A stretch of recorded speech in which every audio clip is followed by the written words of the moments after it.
Today on the Ancestral Findings podcast, Texas spent 10 years as an independent nation. Those years were wild ones for the Lone Star State. Here's what happened in Texas that made it so tumultuous.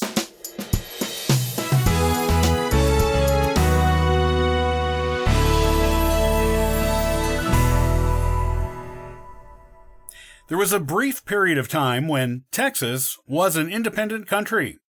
This was a 10-year period between March 2, 1836 and February 19, 1846, after Texas won its independence from Mexico. Many battles were fought for Texas independence, the most famous of which was the Battle of the Alamo. On December 29, 1845, Texas was admitted into the United States and became the Texas we know today. During its period of independence, it was known as the Republic of Texas, and even had its own flag. It was a sovereign nation in every way. During the period of Texan independence, it was the very embodiment of the term the Wild West. It was an excellent place for fugitives from the United States and Mexico to go to hide. Feuds between settling families who hoped to build a new life free from the laws of the United States in this new nation were common. Many of these feuds got violent, and some are still remembered as part of Texas lore. Texas was known for its wild, independent spirit, and to this day, when Texans utter the state's unofficial motto of "Don't mess with Texas," they mean it. Texas was a settler's dream during the 10 years of independence. Even respectable families went there to be free of the limitations the laws in the United States placed on what they could do. While they did find a great deal of freedom, that freedom came with a price. Texas was a large territory, much larger than it is today. It was virtually impossible for the independent nation's government to govern everything that went on there.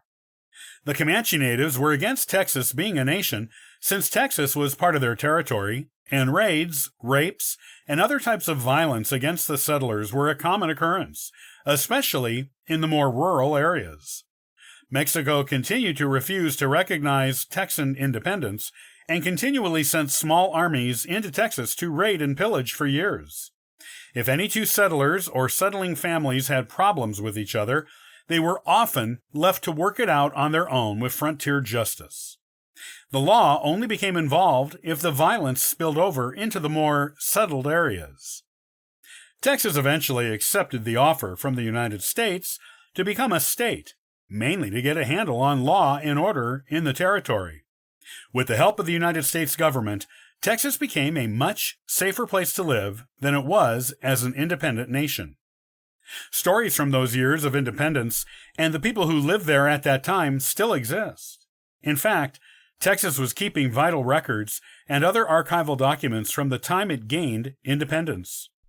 Texas President Sam Houston even had to move the archives once to keep them from being captured by Mexican soldiers who were raiding the area. Since Sam Houston had the archives moved to Austin, which was initially a temporary measure that became permanent, that is where they can be found today. If you have ancestors who lived in Texas during the time of independence, visit the Austin Archives or email them for information.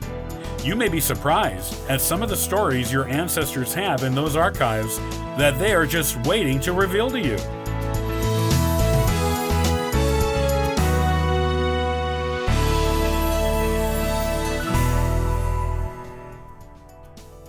Thanks for joining us today and subscribing to the Ancestral Findings podcast.